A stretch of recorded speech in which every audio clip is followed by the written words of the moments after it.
你知道泰坦尼克号沉没后还有什么设施可以用？游泳池。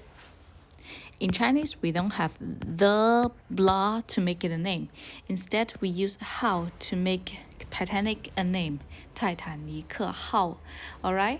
To help us better remember the writing of characters, we usually make up silly stories. For example, how here. First of all, we need to call out any name with our mouth, right? So here comes the character of mouth, and here comes a long stick that slaps into our mouth constantly.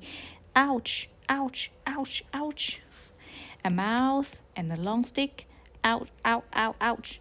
A mouth and a stick. Ow, ow, ow, ow. A mouth and a long stick. Ouch, ouch, ouch, ouch. So this is how. Wait, I've been looking at this character for too long. It doesn't seem how to me anymore. How?